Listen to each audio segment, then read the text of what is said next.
Razorback fans, and welcome into another edition of our Woo Pig pregame show here on Hogs Plus. I am Tera Talmadge, and Quinn Grovey is here with me as always. And Quinn, we had the bye week. Seems like a lot has changed in the past 2 weeks for this Arkansas football team. Yeah, a lot has changed, and it feels like this last week and a half has been like 2 months. Yeah. But it's one of those things that had to take place. Right. And Hunter made that decision. And if you have to make a decision, I don't recommend making a decision like this in the middle of the season, but if you have to make a decision like that, you got a guy like Bobby Petrino on your staff, which gives you a head coach that's ready to jump in and make things work. So it's not good for anybody because you got families who have lost you got coaches lost their job, family members that are trying to figure out what they're going to do. And now you got new guys coming in. But the good thing about it is Bobby has stabilized it because he understands what he wants to do. He was able to implement his process really, really quickly.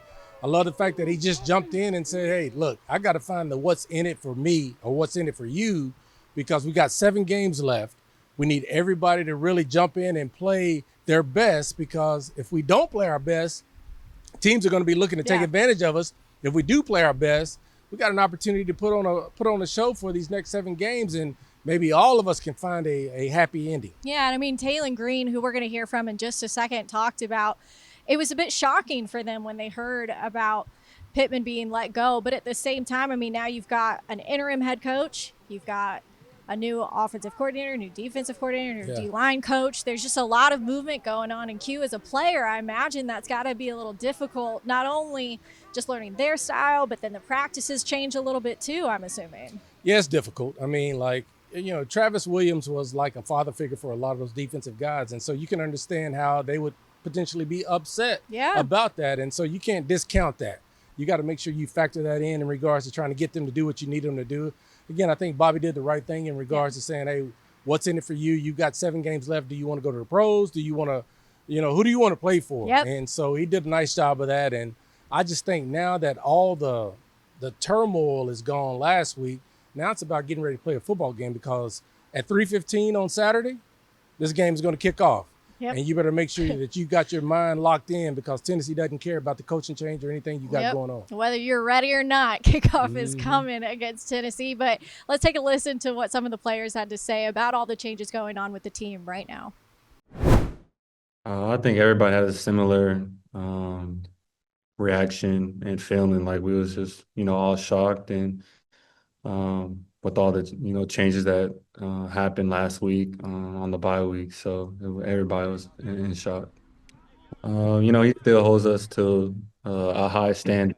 Even when he's not there, he's watching special teams. When we go offense defense, he's normally stays with the offense. But Coach Miles Fishback does a great job with us in the meeting rooms and getting us prepared and just continuing to hold that standard because we know how Coach Petrino coaches and what he demands. So it's a great opportunity for Coach Fishback and myself to lead the quarterback room. Coach Chris Wilson, what do you make of his style maybe and what he's got y'all doing on defense now? He brings a lot of experience from the NFL. He brings a lot of juice. He got a lot of jokes, but most importantly, he motivates.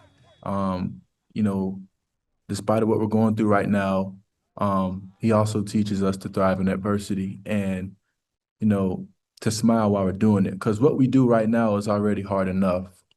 So put a smile on your face while you're doing it because, we get to play football. I'm sure that everybody in that locker room had a dream of being where they are right now.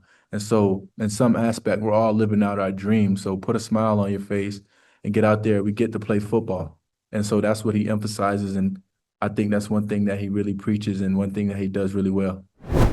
Well, that was Talon Green and Caleb Wooden. And also, I mean, hearing those guys talk, you can tell that they're still in it. They still want to win. They still want to go and fight for this Arkansas team. Not only, you got the logo on the front of your jersey, you got your name on the back, you still got a lot to play for. Well, they know how proud this state is. And that's what Sam used to say. This is a proud damn state. And it really is. Yeah. And you want to have guys that are going to continue to fight.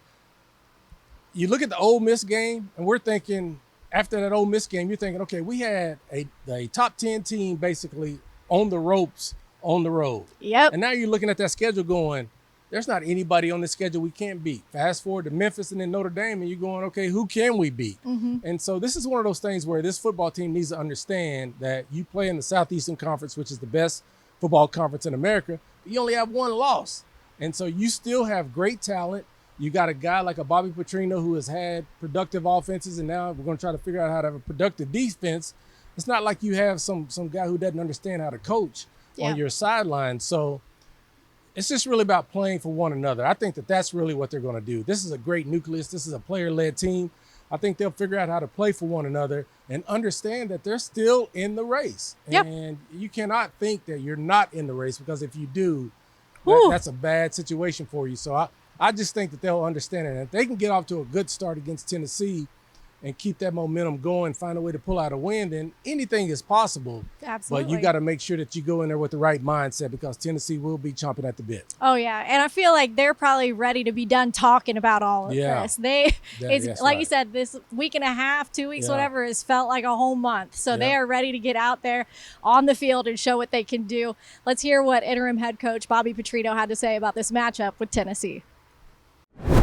Well, they're obviously a very good football team. They've scored a lot of points, so they're gonna be a challenge for our defense. We've got to be able to stop the run first, and then disrupt the quarterback, hit him a little bit, and put pressure on him, and not let him just be in an easy rhythm standing back there. So if we're able to do that, then I think we get the ball back for the offense. And last year when we played these guys, we were pretty dedicated to keeping the ball and keeping their offense on the sideline. So our ability to drive the football, get to third and medium, get to third and short, convert those downs, play some defense with our offense, I think is a good way to attack them. All right, well, there you have it from interim head coach Bobby Petrino. Now, Tennessee, like you said, Neyland Stadium is a hard place to play. It is. And Tennessee is 1-1 in the SEC right now. They played Georgia really close. They beat Mississippi State. What do you think about them? Well, Tennessee is a offensive generated team. I mean, their offense is really, really good, very dynamic. I mean, number one in a lot of the categories across the nation, and in the SEC, they're very good with what Josh Heupel wants to do. He's going to spread you. So it's called space and pace. And what they're going to do is just kind of line up with a lot of width, a lot of splits, big time splits. So a lot of times wide receivers will line up at the bottom of the numbers. You'll hear coaches say line up at the bottom of the numbers. Well, what Tennessee does, they stretch it just a little bit further, and you'll have receivers lining up like a yard from the sideline. Okay. What that does is give you like 3 or 4 more yards on each side of the field. Now, what that does is give you an opportunity to create run lanes, natural run lanes, and when you throw the football out on the RPO, it gives you more opportunity in space. So Arkansas is going to have to be really good in space. But what they do is they'll go very fast. If they get 6 yards or more on that first down, they're going to go really, really fast. And they like to take shots on second down. So be conscious of that, because they will take a bunch of shots, and they'll do it again on third and short as well. But they're going to run – they're probably got one of the fastest tempos from an offensive perspective in the country. They're going to run a lot of plays and really try to catch you in a situation where your substitution package may not be what you want. If they get you in a substitution package that you don't like, they're going to continue to go so you can substitute. But they want to run the football first and foremost, and they're going to take deep shots. Joey Aguilar is a monster. He can play really, really well. I think he's much better than – this offense is in a much better position because of Joey instead of Nico. I think he's a better quarterback than him. So this offense is going to score a whole lot of points, and they have the ability to do that. So Arkansas is just going to have to find a way to stop the run first and foremost. And that's going to come down to run fits, making sure you tackle well in space, because this team has not tackled well. Yeah. If they can just tackle, they'll have a better opportunity to be successful.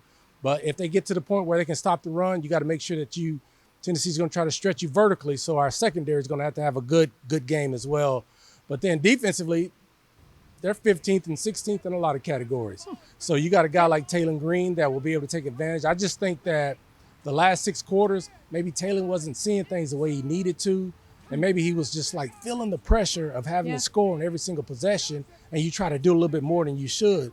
But now it's really about, let's get the football to Mike Washington a little bit. Let's get the football to Braylon Russell, and then insert Taylor into the run game. I think the run game will allow Taylor to be more effective from a play-action pass standpoint. If you can run the football, it's going to open up those passing lanes a little bit more for those deep crosses and all that kind of stuff. but it's really about extending plays on third down. Win on first down allows you to extend the drive. Arkansas has got to figure out how they can score just about on every single possession because Tennessee has that mindset. That's a tall task Yeah, it is. for any team going into Neyland Stadium. Well, I don't know if it's going to happen, but your mindset has got to be from absolutely. Yeah, for every sure. single time is Absolutely. to score. Going out. And Absolutely. actually, we've heard some of the players talk about that this past week as well. And that's the mindset that Petrino has had them in. So let's get to your keys to the game. I know you touched on a couple of them, but defensively, we want to see some improvement. Yeah, you just got to see high energy. Yeah. I think high energy from the defense and all 11 guys running to the football. I know Coach Petrino has kind of put a drill in this week in regards to when they run down the sideline, every player, all 11, has to go tap the hat. Yep. And what that does is just create a mindset of everybody's got to get there. There were times, early in the season where you'd see one guy there like a Sori, he's a great tackler. Well, maybe I don't have to get over there. But now it's one of those things where all 11 guys are going to try to get there. And I agree with Coach. I mean, good things happen when 11 guys get to the football. So hopefully you can hold him up, get the ball out, do something, or at least just make the tackle. Yeah. That'll be a big thing. So to me, that's the most important thing that Arkansas can do defensively. But offensively, it's going to have to be Talon Green. If Arkansas is going to have a successful outing, it's going to have to be another one of those 300-yard passing, 60 to 80-yard rushing type days for Talon Green. Woo. And it's going to be him versus Joey Aguilar. And I just really think it's going to come down to the quarterback play. Which quarterback has the best game has an opportunity to win. Well, it's going to be a good one. 3:15 kickoff from Knoxville. You can watch that one on SEC Network. And then, of course, we'll be back here next week for another home game at Razorback Stadium and cue that one against Texas A&M. That's going to be fun. It's going to be a lot of fun. It's going to be a lot. And you get to recognize Darren McFadden. Yeah, it'll be a great time. Everyone, thank you so much for watching our Woo Pig pregame show. For Quinn Grovey, I'm Tera Talmadge. We'll see you back here next week.